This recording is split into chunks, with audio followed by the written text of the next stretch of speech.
কথিত আছে city corporation মানে দোকান বরাদ্দ আর রাজুক মানে প্লট বরাদ্দ। এ নেশা থেকে যেন বের হতে পারে না সংস্থা দুটি। রাজুকে যে যখন উচ্চ পদের চেয়ারে বসেছেন তিনি শুরুতেই উদ্যোগ নেন প্লট বরাদ্দের। আশা করা হচ্ছিল ২০২৪ সালের ৫ আগস্টে পট পরিবর্তনের পর এমন উদ্যোগ হয়তো আর দেখা যাবে না, কিন্তু এর বাইরে হাঁটছেন না বর্তমান প্রশাসনও। তড়িঘড়ি করে আবারও প্লট বরাদ্দের উদ্যোগ নিয়েছে সংস্থাটি। পূর্বাচল উপশহর প্রকল্পে বড় আকারের বাণিজ্যিক প্লট বরাদ্দের জন্য সম্প্রতি জোর তৎপরতা শুরু করেছে রাজুক। যদিও রাজুকের বর্তমান চেয়ারম্যান প্রকৌশলী রিয়াজুল ইসলাম গত কয়েক মাস আগে জোর দিয়ে বলেছিলেন আর নয় প্লট বরাদ্দ। মূলত প্রশাসনিক মন্ত্রণালয়ের প্রভাবশালী মহলের চাপেই নাকি এমন সিদ্ধান্ত নিয়েছে রাজুক। রাজুকের একাধিক কর্মকর্তা বলছেন, এর আগে যখন যারা বড় চেয়ারে বসেছেন তারাই প্লট বরাদ্দের প্রতিযোগিতায় নেমেছেন। তবে বরাদ্দ দেওয়া কোনো প্রাতিষ্ঠানিক প্লট এখনও বুঝিয়ে দেওয়া হয়নি। প্রতিদিনই বরাদ্দ পাওয়া লোকজন প্লট বুঝে পেতে রাজুকে এসে ঘুরছেন। এসব কাজ করে কমপক্ষে ২৫ থেকে ৩০ জন দুর্নীতি দমন কমিশন ও আদালতে আইনি জটিলতায় পড়ে হিমশিম খাচ্ছেন। এরপরও কারো টনক নড়ছে না। রাজুক কর্মকর্তারা বলছেন, গত ১০ নভেম্বর চতুর্থ এবং পঞ্চম সংশোধনীর বিষয়ে গণপূর্ত মন্ত্রণালয়ের মতামত চাওয়া হয়েছে। চিঠিতে বলা হয়, প্রাতিষ্ঠানিক ক্যাটাগরিতে ২৭২টি প্লট বরাদ্দ করা হয়েছে। চতুর্থ সংশোধনীর পর কিছু পরিবর্তন করা হলে মামলার উদ্ভব হয়। তাই মহামান্য আদালতের অনুমতি ব্যতীত লেআউট কোনো রকম পরিবর্তন না করার জন্য নির্দেশনা রয়েছে। অভিযোগ রয়েছে, এ ফাইলে কোনো সিদ্ধান্ত না দিয়ে মন্ত্রণালয় থেকে দ্রুত প্রাতিষ্ঠানিক প্লট বরাদ্দের জন্য চাপ দেওয়া হচ্ছে। তাই প্লট বরাদ্দের জন্য সম্প্রতি জাতীয় দৈনিকে বিজ্ঞপ্তি দেওয়া হয়। এরপর রাজুক তড়িঘড়ি করে প্লট বরাদ্দের জন্য দাপ্তরিক কার্যক্রম গ্রহণ করে। রাজুক ও দুদক সূত্রে জানা যায়, প্লট বরাদ্দ ইস্যুতে ইতিমধ্যে আদালত ও দুদকের জালে ফেঁসে গেছেন বর্তমান ও সাবেক কয়েক ডজন কর্মকর্তা কর্মচারী।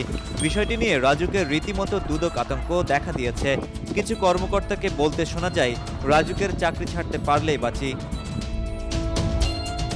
এরই মধ্যে সাবেক গৃহায়ন ও গণপূর্ত মন্ত্রী রমা ওবায়দুল মোক্তাদির চৌধুরী, সাবেক প্রতিমন্ত্রী শরীফ আহমেদ, সাবেক সচিব শহীদ উল্লাহ খন্দকার, কাজী ওয়াসিউদ্দিন, সাবেক অতিরিক্ত সচিব মোহাম্মদ অলিউল্লাহ, সাবেক সিনিয়র সহকারী সচিব পুরবী গোলদার, রাজুকের সাবেক চেয়ারম্যান নুরুল হুদা, আব্দুর রহমান, সুলতান আহমেদ, আমিন উল্লাহ নুরি, মোহাম্মদ আনিসুর রহমান মিয়া, সাবেক সদস্য মোহাম্মদ খুরশিদ আলম, তন্ময় দাস, মোহাম্মদ নাসির উদ্দিন, শামসুদ্দিন আহমদ চৌধুরী ও নুরুল ইসলাম, সাবেক প্রধান প্রকৌশলী উজ্জ্বল মল্লিক, সাবেক পরিচালক শেখ শাহিনুল ইসলাম, হাফিজুর রহমান, সাবেক উপপরিচালক নায়েব আলী শরীফ, হাবিবুর রহমান, রাজিয়া সুলতানা অ্যানি, সাবেক সহকারী পরিচালক মাজহারুল ইসলাম ও সাবেক প্রধানমন্ত্রীর কার্যালয়ের সাবেক সচিব মোহাম্মদ সালাউদ্দিন।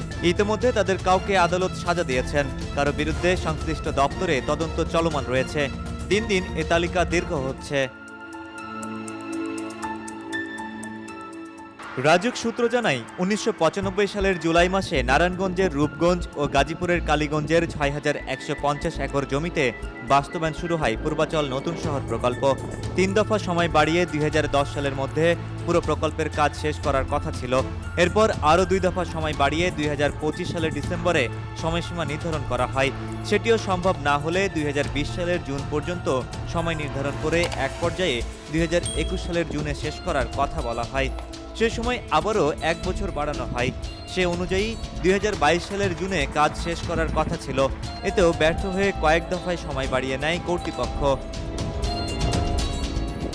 কেউ ৩ কোটি, কেউ ৫ কোটি টাকা রাজুকের কোষাগারে জমা দিয়ে বসে আছে। আবার সেসব বিষয় সুরাহা না করে নতুন করে প্লট প্রাতিষ্ঠানিক বরাদ্দের উদ্যোগকে সন্দেহের দৃষ্টিতে দেখা হচ্ছে। এ বিষয়ে জানতে চাইলে রাজুক চেয়ারম্যান প্রকৌশলী রিয়াজুল ইসলাম এ বিষয়ে কোনো মন্তব্য করতে রাজি হননি। Desk report, citizen journal 24।